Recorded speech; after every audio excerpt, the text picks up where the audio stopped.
não sei como é que eu aceitei falar de um tema tão amplo.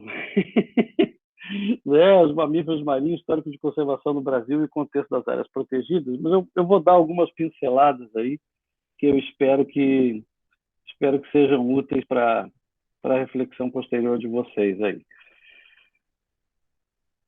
E agora vamos ver se eu descubro como é que eu passo esses slides. Aqui. Bom, quando a gente fala em mamíferos marinhos, né, a gente tem uma tendência de lembrar sempre das baleias, né, que estão na mídia o tempo inteiro, principalmente aqui no Brasil, mas é importante a gente lembrar que nós estamos falando de 3 grandes grupos de mamíferos, né, os cetáceos, obviamente, as baleias e golfinhos, os pinípedes, né, os leões marinhos, lobos marinhos e focas, que habitam principalmente o nosso mar lá na região sul, e os sirênios, né, que no caso do Brasil são as duas espécies de peixe-boi da Amazônia e o peixe-boi marinho.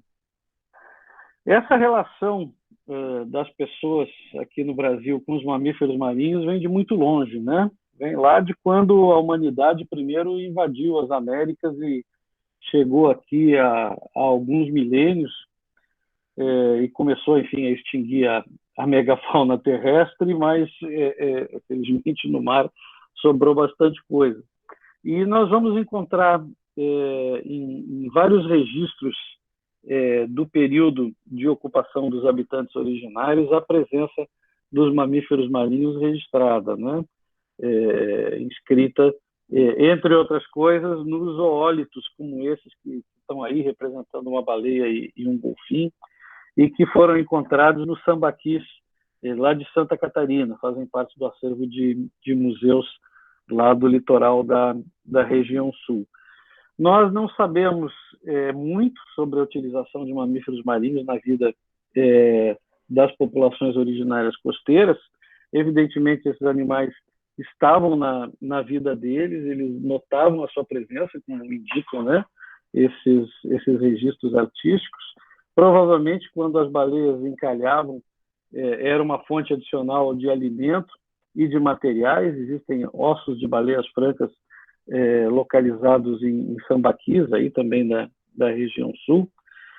E era uma relação que se podia dizer sustentável, né, harmônica, o que veio a mudar depois com a chegada da nova leva de invasão humana nas Américas com os europeus. Só para repassar um pouco algumas espécies, o peixe-boi marinho nosso, né, que é o West Indian Manatee dos americanos, tem uma distribuição que se estendia pelas ilhas do Caribe, hoje está extinto em várias delas, vai até a Flórida, onde existe uma população bastante relevante.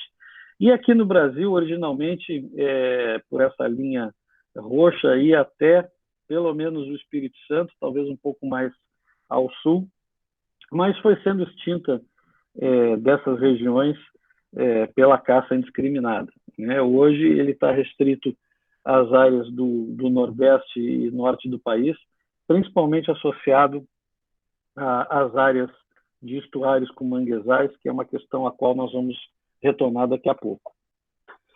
Os nossos pinípedes, como eu dizia, são espécies restritas lá ao sul, as nossas águas mais frias aqui no Brasil. Nós temos aí na esquerda o leão marinho, né? Gênero Otária, que é a única espécie que se reproduz regularmente na região do Brasil e Uruguai, no sul do Brasil, principalmente, na Ilha dos Lobos, existem alguns poucos registros de nascimento. E depois nós temos os arctocéfalos, que são os lobos marinhos, de porte um pouco menor, e que vêm de colônias no Uruguai, na Argentina, e também, no caso do arctocéfalos gazela, lá das ilhas subantárticas. E temos avistagens esporádicas dos elefantes marinhos, né? Que tem colônias expressivas também nas ilhas subantárticas, mas na região da Patagônia Argentina, onde eles se reproduzem. Nós temos vários registros de machos jovens vindo ao Brasil, até pelo menos o Espírito Santo regularmente. Eles fazem grandes migrações para se alimentar e também são capazes de mergulhar a grandes profundidades atrás das suas presas. E, obviamente, os cetáceos, né? Esse é um painel de baleias e golfinhos da Austrália, mas mutatis mutandis nós podemos aproveitar a maioria das espécies que estão aí retratadas como espécies que ocorrem também em águas brasileiras. Nós temos uma grande diversidade de baleias e golfinhos, função também desse grande gradiente latitudinal que nós temos aqui no país, né? Que nos permite aí ter essa diversidade imensa de biodiversidade de fauna marinha e que a gente reconhece e protege ainda muito pouco. Ora, eu dizia, quando chegou a segunda leva, né, de invasores humanos, aquela que veio da Europa, eles, obviamente, viam os nossos mamíferos marinhos com olhos de quem queria comer e fazer comércio, né? Lá na Europa, já desde pelo menos o século XIII, os bascos estavam acostumados à prática da caça da baleia, né? Lá no Golfo de Biscaia, com as baleias francas boreais, que no lado europeu foram extintas, sobra uma pequena população no Atlântico Norte, no lado norte-americano. E também os peixes-boi passaram a ser caçados, ainda que eles fossem aproveitados pelas populações tradicionais. Foi realmente a partir da chegada dos europeus que o range de distribuição dos peixes-bois marinhos foi se acabando, e a captura deles, retratada em várias dos artistas da época, né, como essa que a gente vê à esquerda, aí, que é do século XVIII, é uma captura que, infelizmente, ainda acontece em boa escala para o peixe-boi amazônico. O peixe-boi marinho, graças a um projeto do qual vou falar logo em breve, diminuiu bastante. Ainda existe um pouco de captura, provavelmente, na região das reentrâncias maranhenses, mas no litoral do Nordeste, onde a população é muito pequena da espécie, a captura direcionada praticamente desapareceu. No caso das grandes baleias, nós temos todo um outro histórico, né?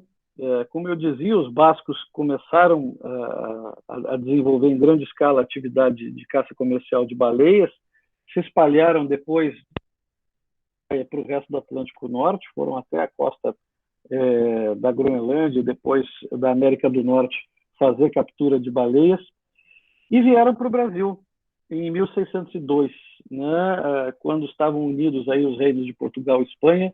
O rei Filipe II deu a um grupo de bascos a primeira licença de caça da baleia da história do Brasil, para capturarem baleias no Recôncavo Baiano, principalmente baleias francas, né?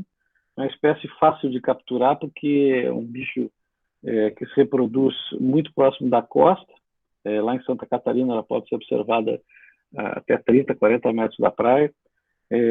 Produzir uma camada de gordura bastante espessa, o que não só era rentável, mas também fazia com que o animal boiasse quando morta, facilitando aí o reboque dela para a costa para ser então esquartejado. Esse quadro que eu mostro para vocês aí chama-se a Pesca da Baleia na Baía de Guanabara. Ele é de um artista chamado Leandro Joaquim, da segunda metade do século XVIII, se não me engano, 1760 e alguma coisa, e mostra várias cenas, vários aspectos da caça e do esquartejamento de baleias francas no interior da Baía de Guanabara. Por aí a gente vê o que era a abundância de baleias no nosso litoral e que foi sendo, obviamente, depois, né, reduzida pelos comerciais, não só das armações baleeiras costeiras, mas também, ainda no século XVIII, pela entrada de grandes frotas baleeiras vindas primeiro da Europa, depois dos Estados Unidos independentes, né, a partir de 1776, que davam a volta na América do Sul para ir buscar os cachalotes lá no Pacífico, e no caminho matavam as baleias aqui no litoral do Brasil. Houve uma série de queixas dos administradores das armações baleeiras da nossa costa em relação a essa intromissão dos baleeiros estrangeiros, que obviamente nunca deu em nada. E essa caça continuou no sul do Brasil até a década de 70. Essa é uma foto dos anos 50 de uma baleia franca morta lá em Santa Catarina, cidade de Imbituba, Apesar dessa espécie estar protegida por tratados internacionais desde a década de 30, o Brasil ignorou solenemente essa proibição e as baleias francas, que já eram criticamente ameaçadas de extinção, foram capturadas aqui até 1973, o ano que a última baleia franca foi morta em Imbituba. E os japoneses mataram baleias no nordeste do Brasil até 1985. Dentre várias outras empreitadas no século XX, o Japão manteve estações baleias no Rio de Janeiro, né, Cabo Frio, e a última delas era em Cabedelo, na Encostinha, na Paraíba, onde operavam 2 barcos caçadores e uma estação de terra, e que exportava a maior parte da carne de baleia para o Japão. Foi somente em 85, quando, às vésperas de entrar em vigor a moratória internacional da caça comercial de baleias, que o presidente José Sarney suspendeu a atividade por 5 anos, em dezembro de 1985, e em 1987 se aprovou em definitivo a Lei de Proteção aos Cetáceos no Brasil, que proibiu a caça da baleia em definitivo. A partir de aí, que começaram realmente a se organizar grandes projetos de conservação. O projeto Peixe-Boi, ele nasceu ainda no Instituto Brasileiro de Desenvolvimento Florestal, que foi o embrião, juntamente com outras agências federais, da criação do IBAMA, né? Depois dividido em IBAMA e CEMIBio, produto do esforço de 3 oceanógrafos. Eu coloco alguns nomes aqui, porque existe uma tendência de se hipervalorizar as instituições e de não se lembrar das pessoas, né? E, no fundo, quem produz as mudanças na sociedade, inclusive na conservação, são pessoas dedicadas a fazer as coisas acontecerem. Então, o projeto Peixe-Boi, lá em 1980, começou a percorrer o litoral nordeste brasileiro, documentar a caça que ainda havia, conscientizar as comunidades da necessidade de preservação. E, com esses 3 oceanógrafos, Catetê Albuquerque e o Ricardo Suavinski, que depois foi presidente do IBAMA, hoje está na presidência da Saneago, lá em Goiás, e o Dr. Regis Pinto de Lima, hoje lotado na Estação Ecológica de Tamoios, lá no Rio, e que foi o grande organizador e o primeiro chefe do Centro Nacional de Pesquisa, Manejo e Conservação de Mamíferos Aquáticos, do IBAMA, hoje lotado no ICMBio, né? Essa foto dos tanques ali é do grande centro de resgate que foi criado lá em Pernambuco, em Itamaracá, e que durante muitos anos fez um trabalho excepcional de conservação da espécie. Ainda há uma operação lá, mas os anos dourados foram realmente no final do projeto Peixe-Boi e começo da criação do Centro de Mamíferos Aquáticos. O projeto Baleia Franca, lá em Santa Catarina, foi criado em 1982, oficialmente. Na verdade, em 1981, o almirante Ibsen Câmara conseguiu os primeiros recursos para se procurar essa espécie no Brasil, que se considerava funcionalmente extinta no país, depois da caça ter avançado até os anos 70.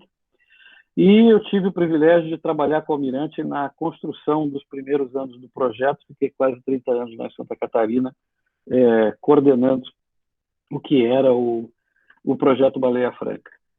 Esse nome anda muito esquecido e é preciso que se lembre dele. Não se pode falar em conservação da biodiversidade no Brasil, principalmente marinha, sem se celebrar o nome do almirante Ibsen, uma pessoa que merecia uma estátua em cada órgão ambiental desse país.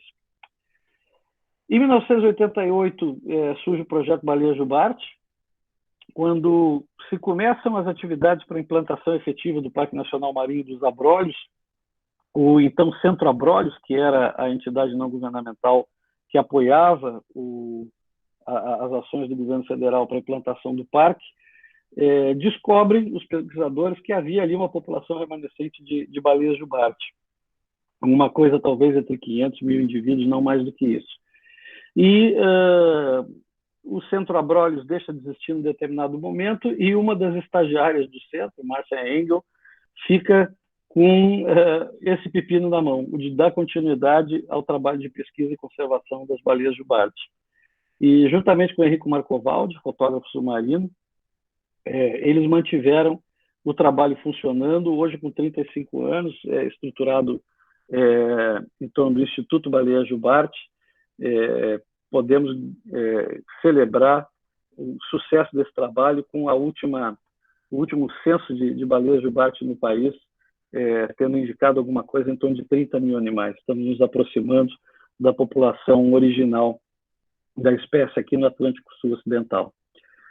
Os leões marinhos e lobos marinhos lá do sul sempre tiveram um pouco abandonados, e o trabalho de pesquisa com eles se vitaminou bastante a partir do trabalho do Núcleo de Educação e Monitoramento Ambiental, lá de Rio Grande, que é uma verdadeira usina, o NEMA, uma verdadeira usina de lideranças aí na conservação marinha do Brasil.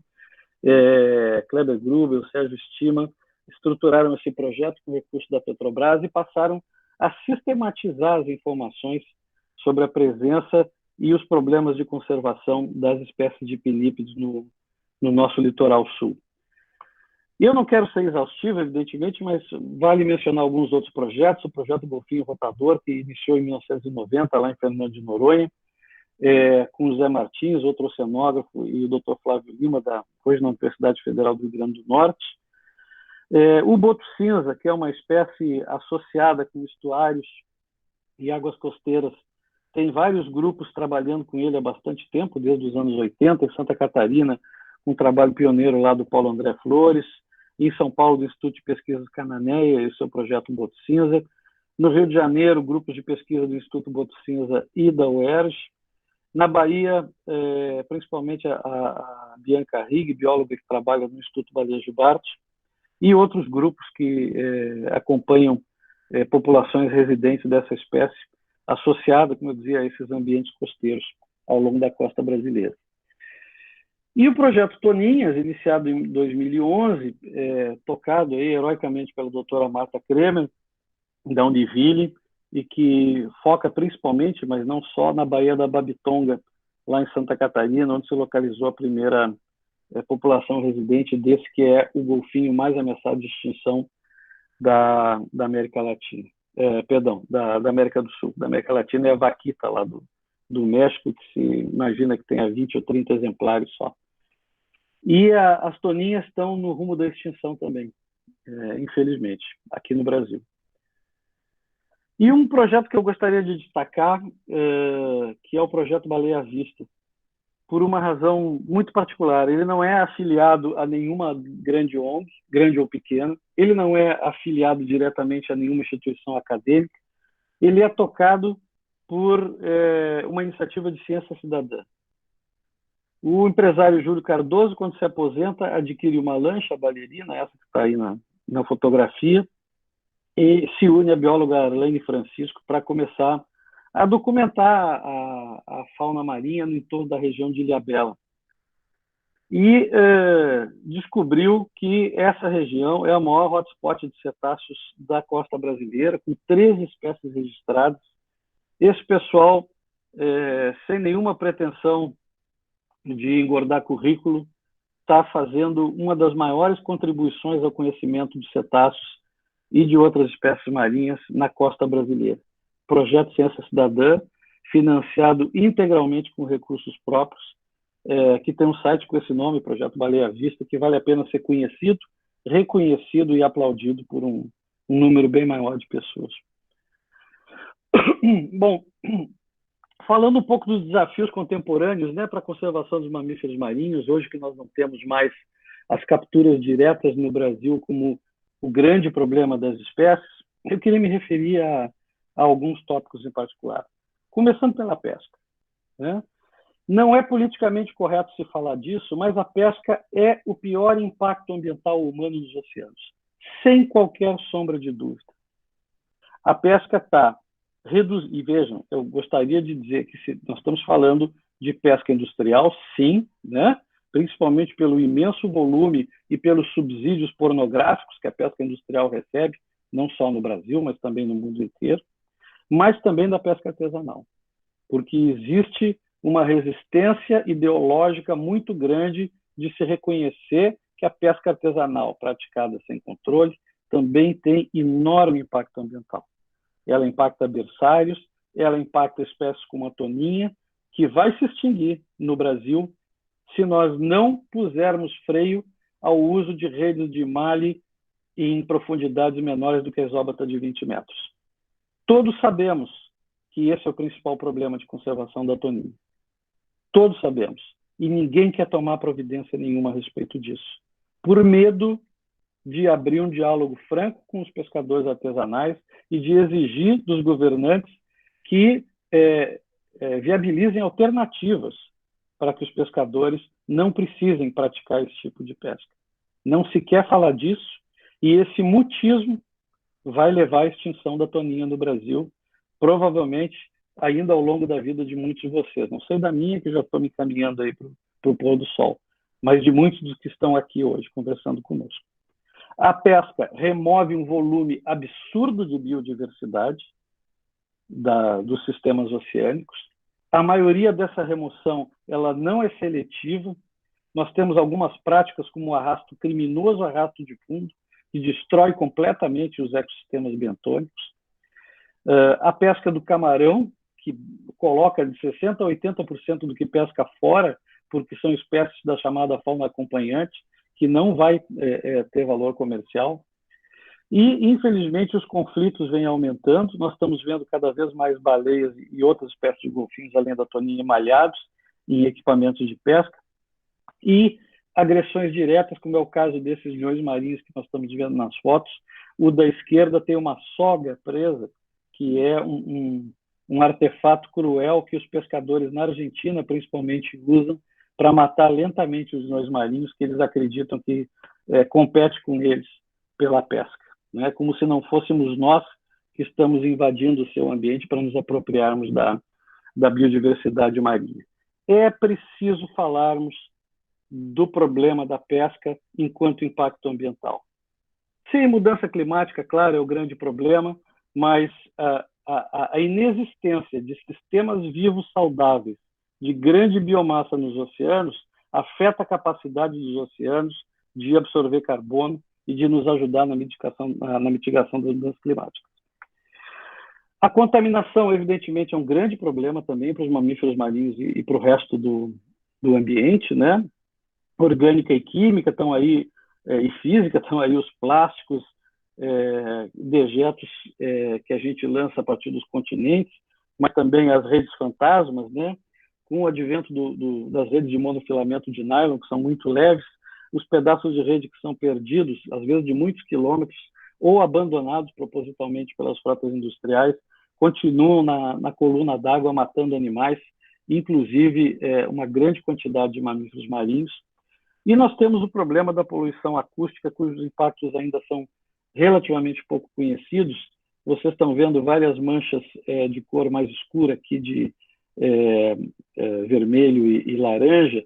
Isso são áreas que coincidem com rotas de grande navegação, de grandes embarcações, e que estão insonificando os oceanos com diversas frequências de som artificial e que pode interferir diretamente na comunicação, principalmente dos cetáceos. No caso das grandes baleias, e à medida que as populações delas vêm se recuperando ao redor do mundo das muitas décadas aí de abuso da caça comercial, a colisão com grandes embarcações vem se transformando num problema bastante sério, né, chamado ship strikes. Os navios eles se deslocam a grandes velocidades.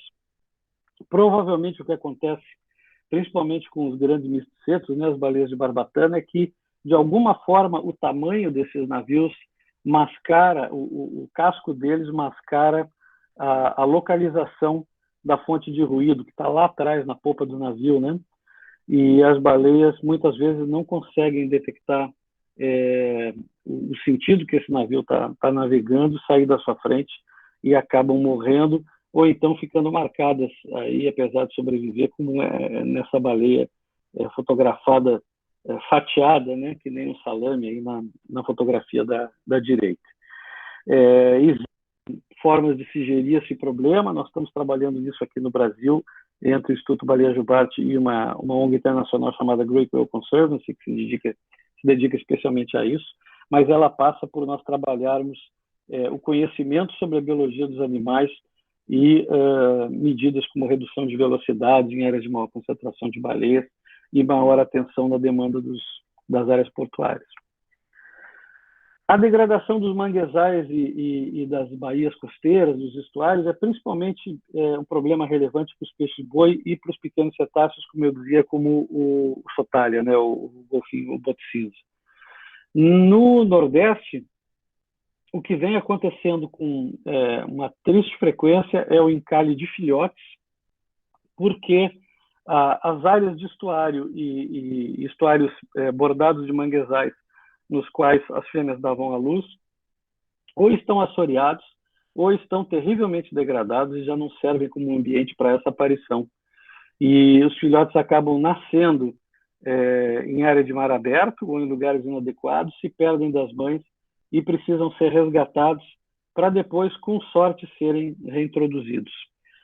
A Baía da Guanabara, que já teve até baleias francas em abundância, como eu mostrei para vocês, hoje virou uma latrina dos cariocas, né?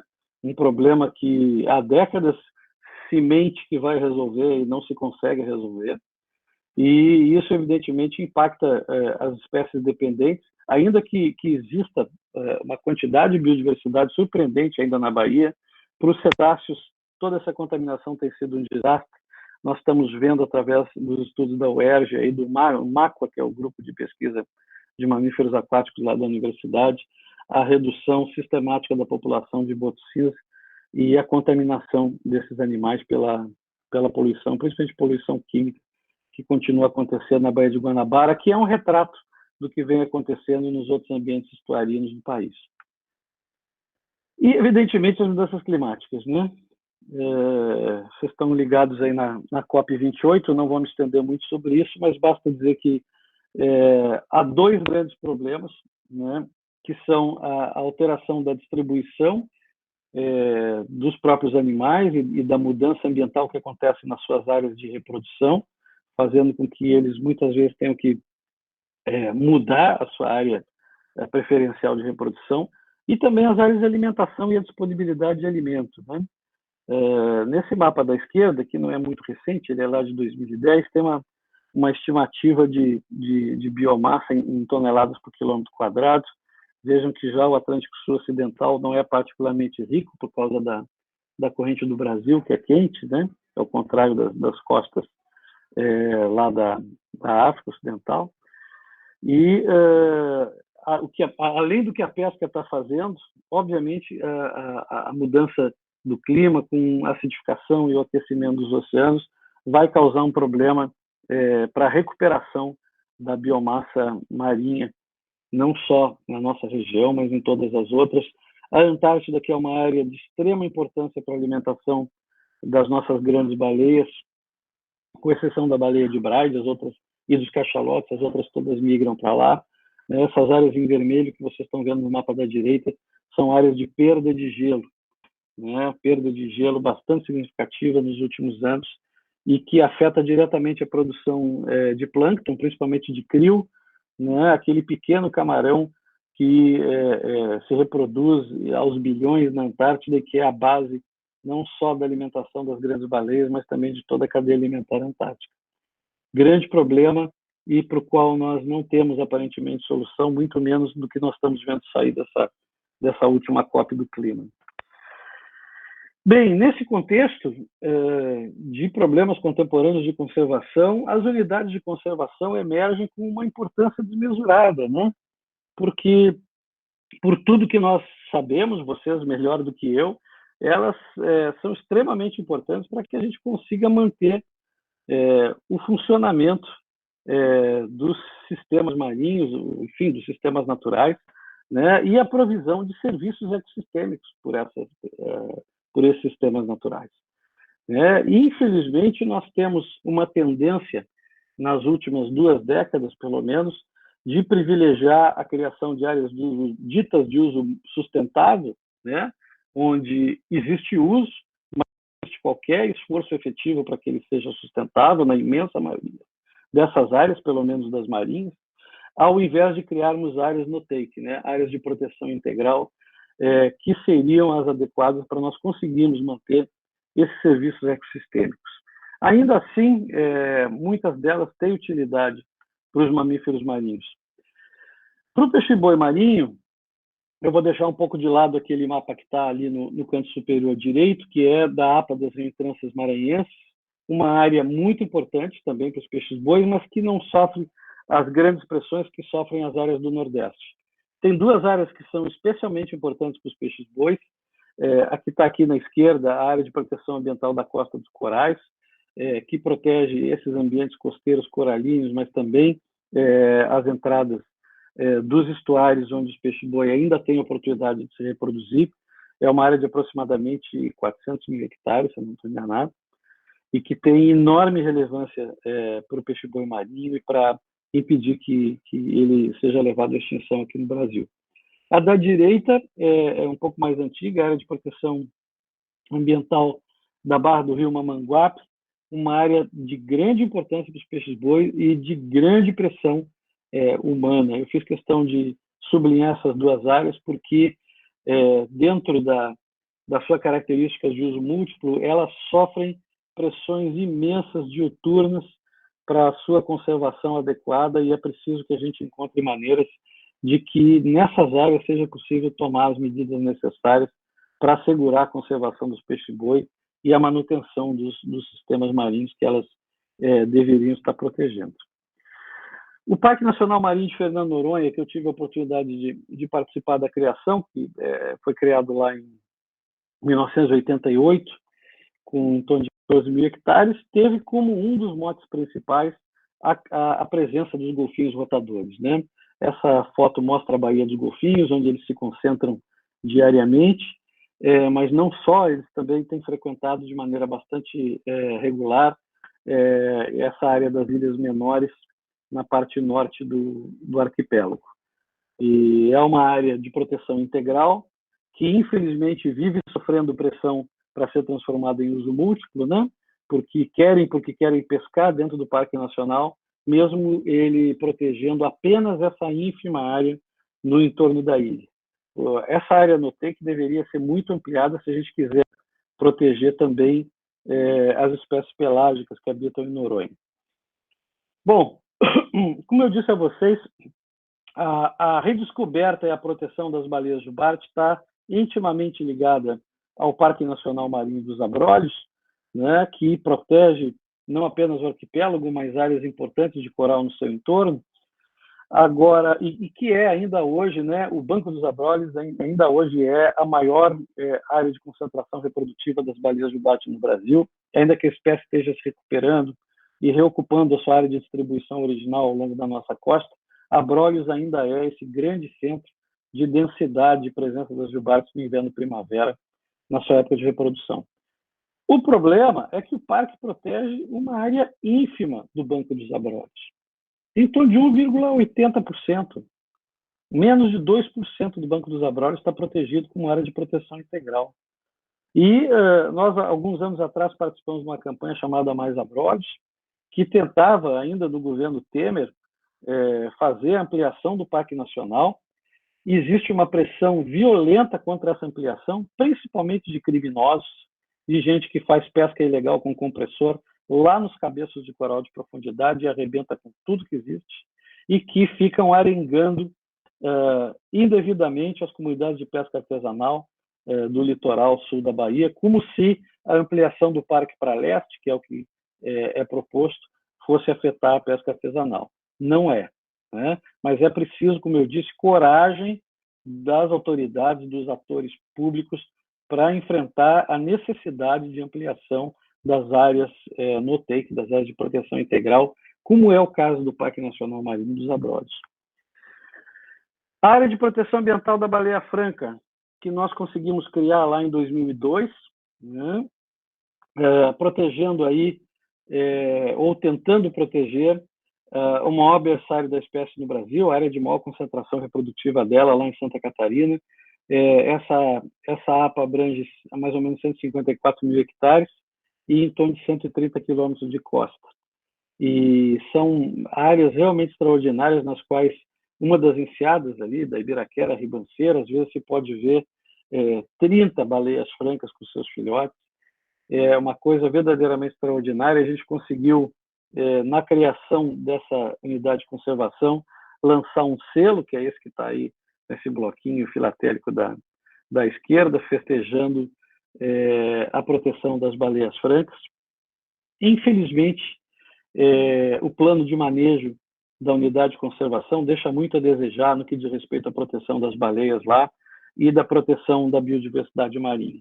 Ele deveria ter previsto, no mínimo, um encaminhamento para restrição do uso de redes de malha nessa grande enseada da Ibiraquera ribanceira, que é vital para as baleias francas, mas ninguém teve coragem, mais uma vez, de falar desse assunto, de dialogar honestamente com os pescadores e de buscar alternativas que servissem à comunidade local para criar alternativas econômicas e que servissem à conservação da biodiversidade. Seguimos esperando que isso aconteça. Não me arrependo de ter ajudado na criação dessa unidade de conservação, que só saiu porque o ministro Sarney Filho e o governador Espiridião Amin, de Santa Catarina, na época, trabalharam juntos. Foi um dos raros casos em que um governo estadual apoiou a criação de uma unidade de conservação federal, e foi uma costura política muito importante e que a gente tem uma grande dificuldade de repetir, infelizmente, em outras oportunidades. Os pinípedes, eles ficaram muito esquecidos em várias coisas, mas nós, lá em 1982, conseguimos criar a Reserva Ecológica Ilha dos Lobos, em Torres, o único refúgio natural desses animais na costa brasileira. E criamos da maneira mais fácil possível. Naquela época, a SEMA e o IBDF, a Secretaria Especial do Meio Ambiente, que estava no Ministério do Interior, se não estou enganado, o professor Paulo Nogueira Neto era o titular, conseguia arrancar do governo federal a criação de unidades de conservação com relativa facilidade.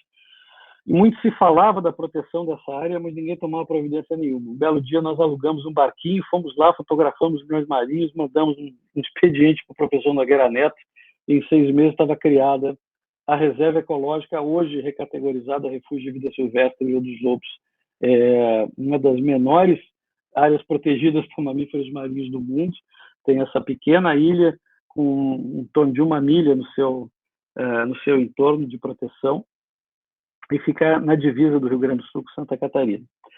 Ora, graças ao trabalho de pesquisadores lá da FURG e do NEMA, que eu já mencionei, foi detectado que no Mole Leste, lá da Barra do Porto de Rio Grande, havia uma área muito relevante de descanso de leões marinhos. E com isso, e graças em grande parte aos esforços do NEMA, foi criado o Refúgio Municipal de Vida Silvestre do Mole Leste, onde esses animais também são protegidos, e é um patrimônio turístico importante da região. As pessoas vão lá para ver os leões marinhos, e com isso nós temos essas 2 unidades de conservação no Brasil dedicadas à conservação dos pinípedes.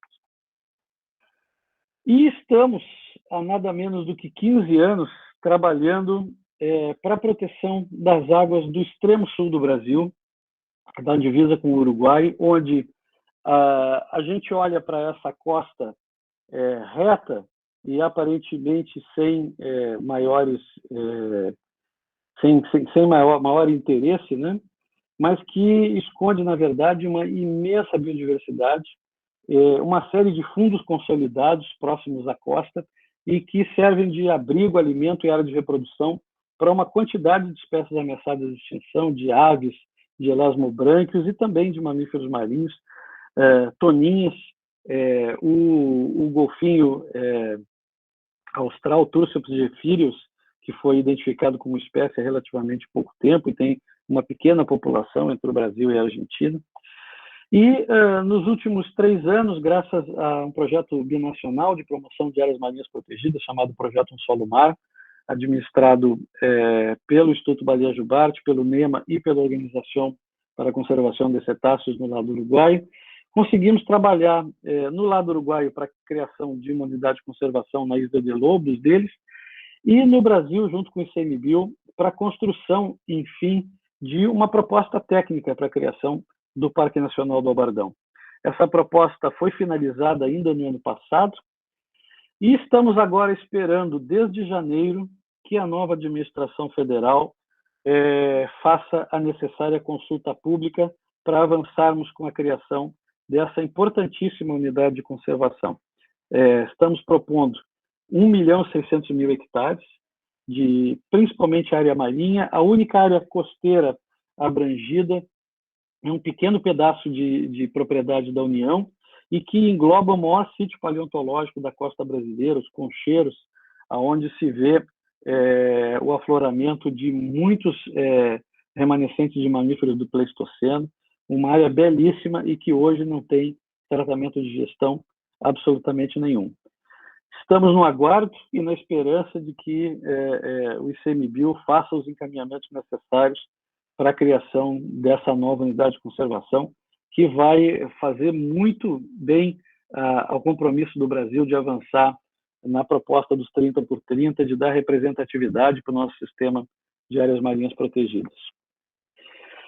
E é interessante notar que, além da criação formal de unidades de conservação para os mamíferos marinhos, a UICN vem desenvolvendo um trabalho para identificação do que é chamado Important Marine Mammal Areas, né? Áreas importantes para mamíferos marinhos. Existe uma força-tarefa da IUCN para isso, da Comissão Mundial de Áreas Protegidas e Comissão de Sobrevivência das Espécies, da qual eu faço parte, e um dos workshops mais recentes para a determinação dessas áreas foi para o Atlântico Sul Ocidental. Nós sediamos esse workshop aqui no Brasil, e as áreas que estão indicadas aí em cor-de-rosa são as determinadas exclusivamente com critérios científicos. Não houve nenhuma determinação de gestão ou política em relação à indicação dessas áreas como áreas importantes para mamíferos marinhos na nossa região. As áreas que estão em azul são áreas de interesse, né? Areas of Interest. Vocês veem ali a cadeia Vitória Trindade e a na qual tem havido bastante interesse na exploração de petróleo, mas que também é muito importante para mamíferos marinhos na nossa região. Elas não são indicativos para serem tornadas unidades de conservação, mas elas certamente servem como balizamento para que as sociedades e as autoridades públicas possam determinar o que vão fazer com base na compilação desse conhecimento científico, que agora está num atlas internacional que é acessível a todos aí, sobre essas IMAs, em que cada área dessas tem lá descrito a sua importância ecológica, quais são as bases científicas para essa determinação, quais são as espécies que elas poderiam proteger se fossem transformadas em áreas efetivamente protegidas. Bem, eu estou aqui finalizando e queria deixar essa reflexão para vocês de que a nossa capacidade de proteger os mamíferos marinhos e o oceano dos impactos humanos é diretamente proporcional à nossa consciência a respeito da importância dos mamíferos marinhos e da importância do oceano. Por que eu finalizo com isso? Eu não quis me estender a respeito desse assunto, mas as áreas protegidas têm uma imensa importância como imãs, como catalisadores da aproximação das pessoas ao mundo natural, e principalmente dos mamíferos marinhos. As áreas protegidas, elas podem e devem servir como ferramentas para aproximar as pessoas desses animais. E, infelizmente, existe hoje um ranço ideológico, inclusive na academia brasileira, em boa parte da academia, uma espécie de ideologia dos impactos, o impacto de nos aproximarmos da vida silvestre, como se não houvesse a necessidade de fazermos uma equação de custo-benefício. O turismo de observação de baleias, que talvez alguns de vocês já tenham visto ser vilipendiado em papers e em declarações públicas de determinados setores, a Comissão Internacional da Baleia, através do seu comitê científico, determinou que em 50 anos de realização de turismo de observação de baleias ao redor do mundo e 50 anos de pesquisa sobre essa atividade, não há nenhuma evidência de impactos de longo prazo sobre espécies e populações-alvo do turismo. É muito importante que nós possamos utilizar as unidades de conservação como catalisadores do ecoturismo marinho da aproximação adequada, claro, e sustentável desses animais, e que resulte em ganharmos mais adeptos na sociedade para a conservação marinha. Nós precisamos sair da bolha de ecochatos em que nós nos encontramos, infelizmente, em boa parte do nosso trabalho, e falarmos à sociedade como um todo. Se nós não mostrarmos à sociedade o que é esse patrimônio fabuloso que nós temos de biodiversidade marinha no nosso país, nós não vamos lograr que ele seja adequadamente conservado.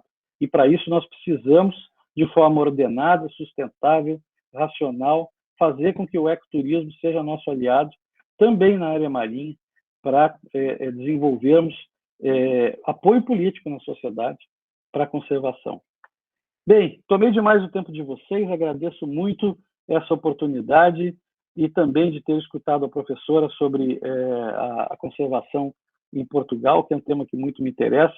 Estou à disposição de vocês através aí das nossas redes sociais e também aqui na Praia do Forte, se quiserem me dar o prazer de uma visita na nossa base aqui do litoral norte da Bahia. Muito obrigado a vocês e deixo de apresentar para devolver aqui ao nosso amigo Magela a condição de trabalho. Tudo, muito obrigado. Muito bom te ouvir. Quero só registrar a presença aqui do nosso amigo José Martins, está aqui conosco. Agradecer pela honra da presença. E você tocou em muitos assuntos que são interfaces do que a Sandra falou, né? Essa importância da sociedade e tal. É muito interessante. Mas eu não vou ficar tomando espaço também, porque tem uma pergunta aqui. Na verdade, tem um comentário do Rodrigo Maia Nogueira, que ele fala que parte da área protegida, que é Timbebas, eu acho, não sei se é assim que fala, não tem fiscalização. Timbebas é Abrolhos, é isso? Eu não sei. Exatamente. É um recife destacado do Parque Nacional do arquipélago, né? Que fica a noroeste da área principal do parque e que, infelizmente, tem muito pouca fiscalização, né? A logística do ICMBio na região é precária e é aquilo. Talvez se houvesse, inclusive, um uso ecoturístico ordenado melhor, né? O próprio turismo pudesse servir de plataforma de oportunidade para fiscalização. Bom, o Rodrigo que falou que é Abrolhos, né? A Ana Luísa Vale, ela pede, né, a gentileza de falar um pouco mais sobre essa questão dos conflitos com a pesca. Ela pergunta se você conhece países nos quais tiveram sucesso essa parceria com os pescadores. E ela completa dizendo que houve muito em palestras, que esse é um tema sensível e que acha que é necessário falar sobre isso. Com certeza, né? Eu acho que existem países em que a coisa está sendo administrada, né? Nós temos o México, por exemplo, é um país de contrastes. Nós temos dentro do Golfo do Golfo da Califórnia, ali, né, no Mar de Cortés, essa problemática da vaquita, né? Que continua morrendo, mesmo estando com essa população de algumas dezenas de animais em redes ilegais, em função da demanda chinesa pela bexiga da totoaba, que é um peixe que existe naquela região e que, infelizmente, alcança um preço altíssimo no mercado negro internacional e as autoridades não têm conseguido coibir a pesca lá. Por outro lado, várias comunidades no lado oeste da Barra Califórnia, voltado para o Pacífico, têm trocado atividades de pesca predatória, principalmente em relação a tubarões, por atividades de turismo em boa parte do ano. Ou seja, a criação de alternativas de renda, além da mudança de arte de pesca, que no caso da toninha é extremamente necessária, é uma forma de lidar com isso. Né? Agora, é preciso que a gente deixe de demagogia. Né? Existe aqui uma coisa de se acreditar num edito soviético, num diktat de que a pesca artesanal é sustentável por definição. E não é verdade. Ela já foi, né? Mas hoje em dia, com toda a pressão comercial que veio se aproximando ao longo da ocupação, né, turística do litoral, se aproximando das comunidades de pesca tradicional, passou a haver uma demanda comercial que é atendida pelos pescadores artesanais e que precisa de ordenamento. Porque se nós não trabalharmos honestamente esse ordenamento com as comunidades, nós estamos condenando os pescadores, os filhos deles, a virarem pedreiro e garçom. É muito cômodo nós ficarmos fazendo tese sobre a pobreza alheia, né, dizendo como as comunidades tradicionais e a sua atividade de pesca é linda, enquanto a gente vê a diminuição do lucro, o aumento do esforço, né, e o fim da atividade pesqueira ao longo da costa brasileira de pequena escala por desaparecimento da pesca. E mesmo nas reservas extrativistas marinhas, existe uma grande dificuldade da autoridade pública se impor como gestora e se empoderar juntamente com a comunidade para resolver esses problemas, né? Isso é o que é preciso fazer. Isso é o que é preciso fazer. E é muito difícil a gente fazer com que, principalmente os nossos órgãos técnicos públicos, que continuam sendo dirigidos a partir de indicações políticas, né, tomarem o rumo da melhor gestão com base na técnica. Truda, o Pedro cumprimenta pela esclarecedora palestra, né, e diz que, infelizmente, a fiscalização continua favorecendo irregularidades e atrocidades contra a nossa fauna marinha. Pedro, obrigado, está sempre conosco aqui. Eu queria aproveitar a sua experiência. Primeiro, quero reforçar o que você falou. Acho que a conservação no Brasil deve muito a pessoas como você, Zé Martins, outras grandes figuras que já passaram por aqui e que lá na nossa página no YouTube contribuíram. Tem muita coisa dessas pessoas. Eu tenho certeza que a gente precisa valorizar as pessoas por trás das instituições, né? Não são CNPJs que fazem a diferença historicamente no Brasil. Eu tenho muita clareza sobre isso e tenho a honra de poder visitar e conhecer, e espero ter a chance também de estar aí com você em algum momento. Mas, e aproveitando essa sua experiência, como a gente encontra um equilíbrio, e a Sandra falou disso também, que Portugal está buscando, né, desse tão importante envolvimento da sociedade, que pode ser feito pelo turismo, mas também para que esse turismo não se torne algo predatório, né? O que a gente tem visto em alguns parques nacionais, principalmente parques que muitas vezes são concessionados, né? Parques nacionais estaduais, enfim, e que o interesse econômico das concessionárias muitas vezes se sobrepõe ao papel fundamental do parque, que é a conservação das espécies. Então, da sua experiência, como a gente equilibra esse desafio? Eu acho que esse desafio, de novo, ele tem que ser equilibrado com base no melhor conhecimento técnico. Agora, Magela, eu sou um grande entusiasta das concessões de serviços de uso público nos parques. Grande entusiasta. Eu vejo os problemas que essas concessões têm, evidentemente, né? Casos como o de Fernando Noronha, que existe uma grande discussão sobre a concessão, mas eu também vejo que antes das concessões os parques estavam muito pior, né? E quando nós vamos analisar quais são os problemas que estão acontecendo em relação ao comportamento dos concessionários, muitas vezes nós vamos descobrir que a omissão do órgão público é que permite que as coisas saiam do seu carril, né? E mesmo o uso... Fernando Noronha é um caso mais complexo, porque é uma área pequena com uso muito intensivo. Mas veja, por exemplo, o Parque Nacional do Iguaçu, né? E que tem uma série de concessões e um uso também que nos parece bastante intensivo. Mas a área do parque impactada por essas concessões é mínima, enquanto que o recurso arrecadado e a logística que existe lá permite controlar uma área muito maior do parque, que é de preservação permanente, né, a área intocada, do que se o parque continuasse ao Deus dará, como era antes. Então, o que é preciso fazer? É preciso, primeiro, legitimar o sistema de concessões de uso público de maneira que ele abranja uma parte maior do sistema de unidade de conservação, né? As nossas unidades de conservação marinha, a Abrolhos, por exemplo, não tem um sistema de uso público, tem operadores ad hoc, que estão lá contribuindo para a conservação de uma maneira improvisada, né? Mas que não são concessionários do Parque Nacional, né? Seria uma oportunidade de construção. Nós temos que capacitar as comunidades locais para se empoderarem o suficiente para participar desses processos de concessão e fazer com que a coisa caminhe de maneira sustentável. O Instituto Baleia Jubarte tem no Whale Watching, no turismo de observação de baleias, uma grande ferramenta para conservação e para pesquisa, né? O que a gente faz?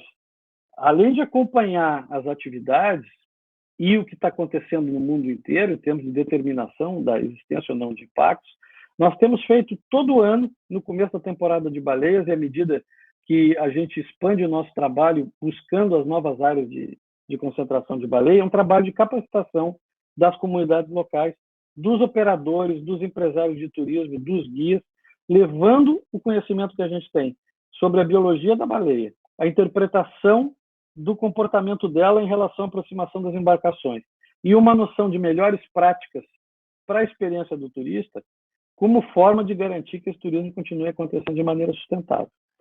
Isso é algo que tem que acontecer na observação de aves, na observação de leão marinho e também na concessão dos serviços e no guiar o uso público nas unidades de conservação, né? Agora, para isso é preciso, e eu acredito que isso esteja acontecendo, ainda que não no ritmo que a gente gostaria, que os órgãos públicos responsáveis por supervisionar as concessões também se capacitem para entender o que é custo-benefício no uso turístico das unidades de conservação. Eu concordo plenamente. Eu queria aproveitar também sua experiência, de algo que tem nos interessado muito no grupo de pesquisa. A gente tem feito trabalhos a esse respeito, pesquisa a esse respeito, inclusive publicamos um artigo recentemente para parques nacionais, que é se você acha que se existem momentos econômicos ou políticos ideais que a gente tem que aproveitar para criar a unidade de conservação. E aí eu vou engatar uma outra questão, que foi a criação das APAs de São Paulo, São Pedro, e a outra, me fugiu o nome, a outra lá, enfim. Você acha que naquele momento nós perdemos a chance de criar a unidade de proteção integral naqueles locais? Existe sim uma janela de oportunidade política importante para a criação de unidade de conservação. Foi dos anos 80.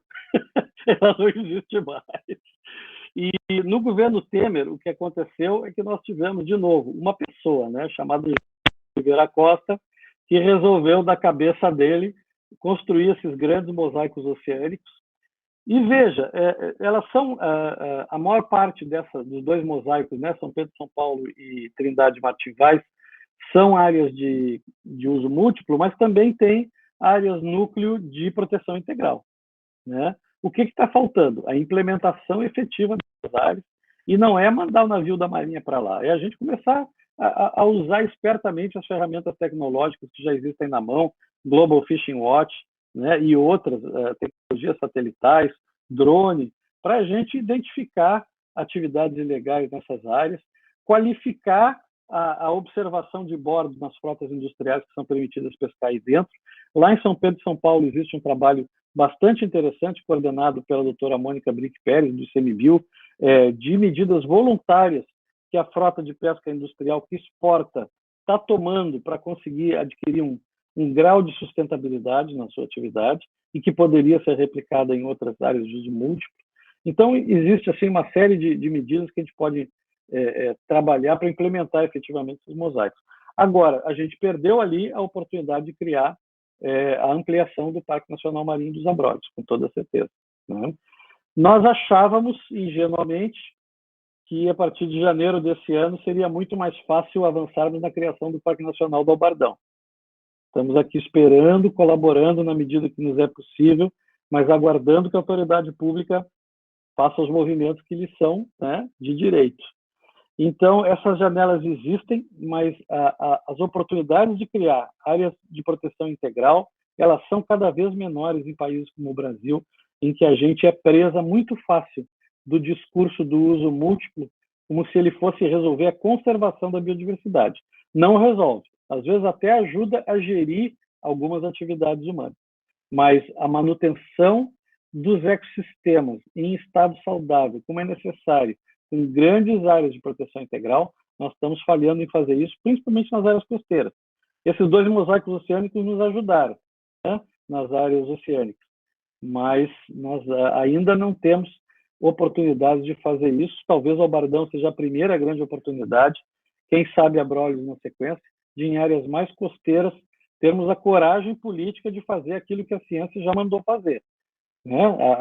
Os estudos, os workshops, os simpósios, as reuniões para definir áreas prioritárias para a conservação da biodiversidade no Brasil indicam o Bardão e a Abrolhos como áreas de extrema prioridade para a conservação há 20 anos, e nada acontece. Então, talvez a gente tenha que criar essas janelas ao invés de esperar por elas, né? Independente, isso é muito importante dizer, independente do governante, independente do partido. Então, levar as demandas e fazer com que elas aconteçam e que as pessoas, independente da visão ideológica, entendam que conservação da natureza é uma questão suprapartidária que interessa a todos. Trude, eu não quero te cansar, já estamos tarde, mas eu queria te fazer uma última pergunta, se você me permitir. Claro. Que eu queria aproveitar a sua experiência. Que nós já discutimos aqui, realmente as décadas de 70 e 80 são décadas que marcam uma transição importante da sociedade, marcam uma geração brilhante de conservacionistas brasileiros, né? Que mudam isso. Mas, especificamente, no caso da proibição da caça das baleias, né? Que é uma atitude, eu não sei se eu estou errado, mas é uma atitude que me parece que veio desse esforço da sociedade, mas veio muito com pressão de cima para baixo. Quer dizer, os Uhum. governos viram isso. Você acha que esse é o grande exemplo que a gente tem para a história da conservação, não só no Brasil, no mundo? E você acha Eu que acho. realmente a gente é dependente dessa decisão de cima para baixo, assim, de ter leis que sejam fortes nesse aspecto, como aconteceu no caso das baleias? Veja, eu acho que sim, que a luta contra a caça das baleias ela foi a grande luta global da natureza, né? Foi um grande exemplo em que as sociedades se mobilizaram e uma a uma foram pelando os países baleeiros do bloco de caçadores, né? Os Estados Unidos, a Austrália, Portugal, o Brasil, diversos outros países latinos foram tirados da atividade baleeira pela mobilização da sociedade, né? E no caso brasileiro, isso começou a ganhar expressão política, institucional, o senador Nelson Carneiro, né, na metade dos anos 70, que apresentou os primeiros projetos de lei contra a caça da baleia. Depois, isso foi levado adiante já na Assembleia Constituinte pelos deputados constituintes de São Paulo, Gastone Rigg, do PTB, e Fábio Feldman, né? Grande liderança na construção da Lei 7643, que, por sorte, proibiu não só a caça, mas também o molestamento intencional de cetáceos. E com essa expressão molestamento intencional nos permite hoje regular o turismo de avistagem, por exemplo, de maneira precautória para que ele seja sustentável. Eu acho que no executivo isso também foi importante, porque quando José Sarney, presidente da República, assinou o decreto suspendendo a caça da baleia por 5 anos, que era para obedecer à moratória inicial que a Comissão Internacional decretou, eu fui convidado a assistir a assinatura do decreto lá no Palácio, e o presidente Sarney me presenteou com um livro de cartas das crianças ao presidente da República. E a maioria dessas cartas era pedindo que ele proibisse a caça da baleia. Então, realmente, assim, eu acho que nós podemos nos orgulhar muito do fato de que nós, sociedade brasileira e dos outros países, acabamos com a caça da baleia e talvez a gente tenha que reencontrar esse poder de pressão para transformar a indignação social em norma, né? Algo que é muito difícil nas unidades de conservação, tem sido difícil em outros casos, como é dos tubarões, né? A gente se preocupa com as baleias hoje estão praticamente... Mas os tubarões estão indo para o saco de uma maneira atroz.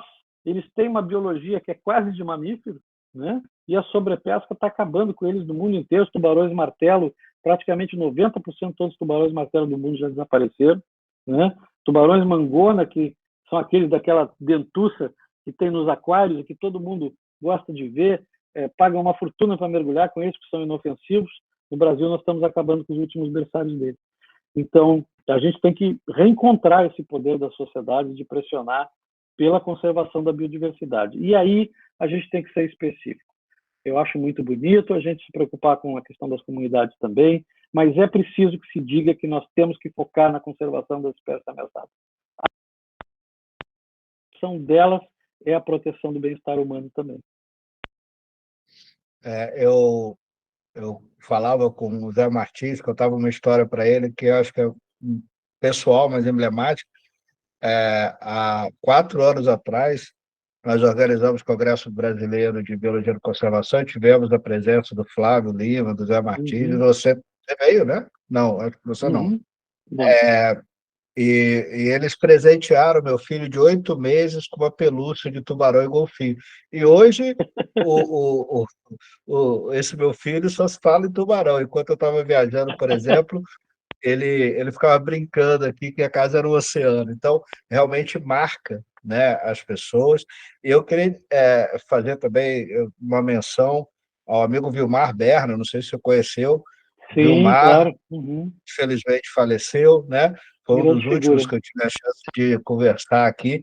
E Vilmar, para quem não sabe, né, quando foi receber o Prêmio Global 500, quebra o protocolo e entrega ao imperador do Japão uma carta pedindo a proibição à caça dos baleias. Essa história Isso está mesmo. contada numa série de entrevistas que nós fizemos, chamado Diálogo sobre Ciência e Natureza, que está no nosso canal também. Zé Martins manda um abraço aqui, obrigado, Zé, e Outro realmente grande figura. a participação de vocês, eu tenho a chance de aprender muito. Truda, obrigado. Fica aí à vontade para suas considerações. Muito obrigado pela sua gentileza, pela sua atenção, né, Imagina. em acertar aí sua agenda para estar conosco, né, e nesse momento compartilhando a sua experiência. Então, fica à vontade. Professor, muito, muito obrigado pelo convite e agradeço a presença de todos vocês. Eu sei que esse é um grupo muito seleto, né? E muito bacana interagir um pouco com vocês. O convite é extensivo a todos que na temporada de baleia do ano que vem, que começa aí por 15 de julho, venham visitar a gente aqui na Bahia, ver os jubates de perto. Vai ser uma satisfação receber vocês. Obrigado, Truda. Pessoal, muito obrigado. Só lembrar que amanhã nós temos a nossa última palestra com o professor Fabiano Rodrigues de Mello, da Universidade Federal de Viçosa, que vai falar sobre manejo de fauna no Brasil, mas ele trabalha mais com a fauna terrestre, com primatas, e tem usado tecnologias super novas para o uso desses animais. Então, quem quiser estar conosco amanhã às 19 horas, lembro também que as palestras, esses bate-papos, estão disponíveis no YouTube. Gente, boa noite, obrigado, uma boa semana para vocês. Valeu, tudo, um abraço. Boa noite, Até gente. Martins, pessoal, boa noite, até mais.